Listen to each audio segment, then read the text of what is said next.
Ya ampun, Jen. Brak. Semua lo tulis di depan meja Jen berserakan menggelinding kemudian pluk jatuh satu persatu ke lantai. Hei gendut, kamu ngapain pakai ngirim-ngirim surat segala sama gue? Roni melotot. Jen gemeteran. Permen kojek yang baru saja mampir di mulutnya tiba-tiba terpelanting. Terbang nun jauh di pojok ruang kelas. Terbang nun jauh ke pojok ruang kelas.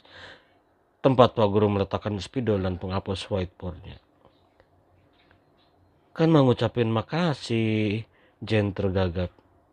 Hei denger ya, gak usah GR deh. Gue nolongin kamu waktu itu karena Pak Santoso yang menyuruh dan karena gue ketua kelas di sini. Kalau bukan karena itu, amit-amit deh. Ya, tapi kan aku perlu bilang makasih, karena ternyata masih ada yang bully sama aku. Jen kian mengkeret melihat wajah sang Roni yang diapit beberapa ajudannya. Alah, jangan alasan deh. Yang pasti kamu mesti tanggung jawab. Gara-gara gue dapat surat kampungan itu gue jadi diketawain sama teman-teman. Nggak ngaca kali kamu ya? Ngapain pakai panggil sayang-sayang segala? Tunjuknya ke muka Jen. Jen meringis, mengecek-ngecek matanya dan kedua belah bibirnya membentuk sesuatu yang membuat Roni semakin gemas dan kembali menggebrak mejanya. Nangis lagi. Kamu pikir bakalan ada yang kasihan lebih bibir kamu yang membela itu? Roni semakin keras bersuara.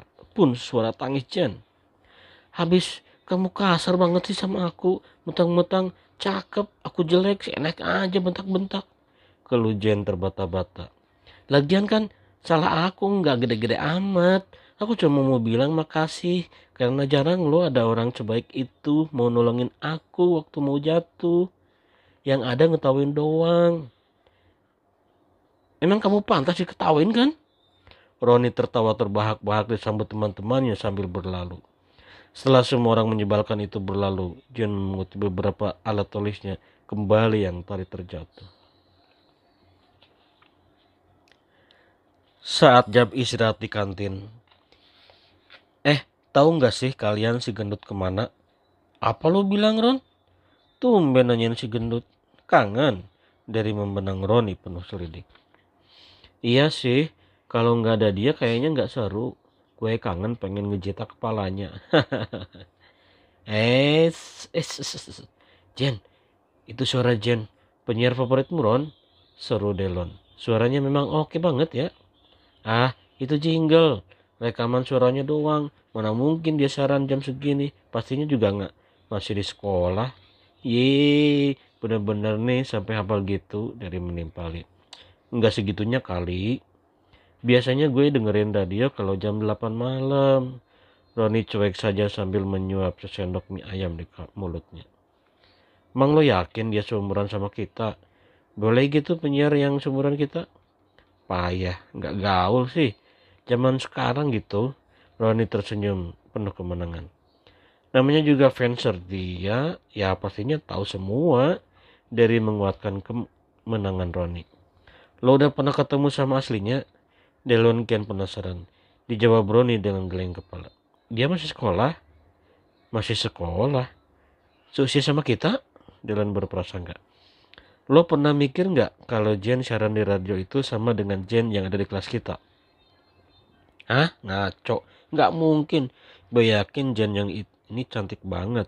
Karakter suaranya nunjukin kalau dia seorang yang menawan. Dari mana lo tahu?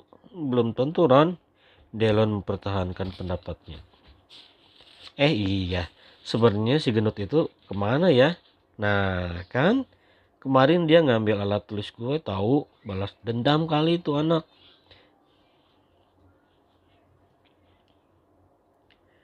3 hari Jen tak masuk kelas. Tak seorang pun tahu alasan Jen tidak berada di kelas. Entah di mana. Anehnya lagi, setiap guru yang mengabsen Jen sepertinya sengaja tak menyebut namanya. Bu, Jen kemana sih? Kok dia nggak masuk selama 3 hari? Roni unjuk bicara. Semua temannya tertawa. Cie, cie, benci-benci rindu nih ye, celetuk seorang temannya. Iya tuh katanya sebal tapi kok perhatian juga. Eh, gue kan ketua kelas dodol. Jadi mesti perhatian sama anggota kelasnya. Sudah. Kalian ini kalau sudah bercanda bikin gaduh suasana kelas. Ibu guru bersuara keras sembari agak menggebrak meja. Di tengah-tengah kegaduhan tiba-tiba Pak Tamrin masuk kelas. Beliau adalah salah seorang guru matematika di sekolah itu. Anak-anak, mohon tenang sebentar ya. Ada pengumuman sedikit, ucap Pak Tamrin sembari mengacungkan tangannya. Bulan depan, ada dua di antara kalian akan dikarantina. Maksudnya adalah akan dijadikannya mereka sebagai wakil sekolah dalam mengikuti Olimpiade Matematika. Pak Tamrin menghentikan ucapannya karena salah seorang berseloroh. Siswa yang matematikanya oke kan? Nggak ada lagi selain ketua kelas kita. Iya kan teman-teman? Delon yang terdengar bersemangat. Kamu siap, Roni? Pak Tamrin menyambutnya. Hari Senin waktunya upacara pengibaran bendera dan ini adalah saat yang sang kandidat akan diberangkatkan ke medan Olimpiade dari sekolah. Semua peserta tak sabar menunggu sesi pengumuman dan lain-lain di akhir upacara. Semua bersiap menyimak siapakah gerangan dua orang wakil sekolah yang akan mengikuti Olimpiade Matematika. Bagi Delon, Derry, dan teman sekelasnya mungkin tak lagi penasaran karena salah satu calonnya adalah teman mereka sendiri, Roni. Yang pertama adalah Roni Hidayat dari kelas 8C. Semua bersorak mengiringi langkah-langkah tegap dan senyum menawan sang kandidat pertama. Dan yang kedua adalah semua orang gadis berwajah bulat dengan kacamata minusnya juga setangkai bonbon kojek menebar pesona.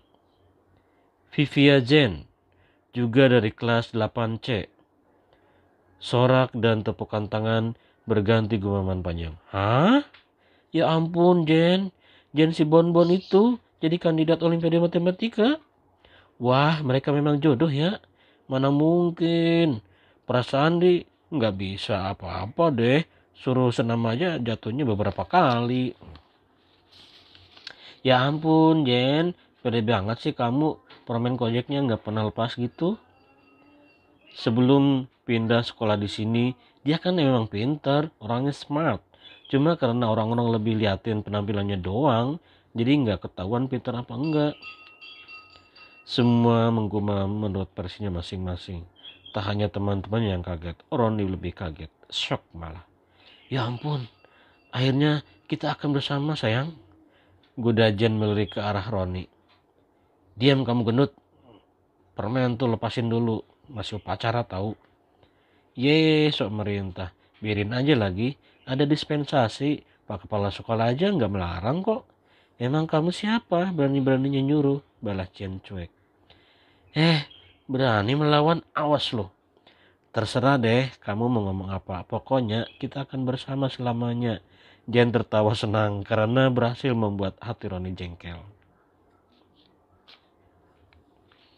Saat pengumuman pemenang lomba di sekolah, saat itu hari bebas, tak ada kegiatan belajar mengajar. Yang ada hanya kelas meeting, acara kompetisi dari berbagai kelas. Orang-orang luar sekolah bisa masuk tanpa rintangan. Usai apel pagi yang dipimpin kepala sekolah, seorang berseru memanggil Jen. Ya ampun Jen, aku gak nyangka kalau kamu sehebat itu, sambil memeluk erat tubuh Jen yang gemetaran menahan takjub. Mbak Wit, tahu dari siapa? Tahu aja nih, ada sesuatu yang dari teman-teman Senora. Mereka titip salam. Mereka yakin kalau Jen bisa jadi yang terbaik. Makanya mereka juga begitu yakin membawakan ini buatmu. Wah, coklat banyak banget. Thanks ya mbak. Mbak, Senora bukannya nama stasiun radio ya mbak? Sebuah suara yang tak lain milik Roni tiba-tiba menyeruak. Betul. Suka dengerin ya? Roni mengangguk pasti. Suka dengerin Jen siaran? Pasti. Teman sekelas? Maksudnya sama siapa? Ya sama Pamong siar Jen lah. Pamong siar mbak. Sekilat deliknya Jen yang asik dengan bungkus coklatnya. Jen yang suaranya wih keren abis. Yang kalau bawain acara ceria bikin orang gimana gitu. Ya ini dia orangnya. Hampir saja Roni pingsan seketika. Lututnya gemetar terkesima melihat kenyataan. Kenapa lo? Jen memandang heran. Maafin gue Jen, gue sadar kamu lebih hebat dari gue, lebih hebat dari siapapun. Makasih, aku tahu kamu teman terbaik. Maafin aku juga ya. Aku cuma pengen kasih tahu ke semua orang kalau aku itu nggak seburuk yang mereka kira. Biar badanku gede, biar wajahku jelek, bukan berarti harus jadi ladang hinaan orang lain. Aku pasti bisa punya prestasi seperti anak-anak lainnya. Sebuah tangan menempuk pundaknya. Kamu hebat, Jen. Bapak, nggak tahu apa orang lagi nangis terharu juga. Kepala sekolah tersenyum. Ya ampun, Jen.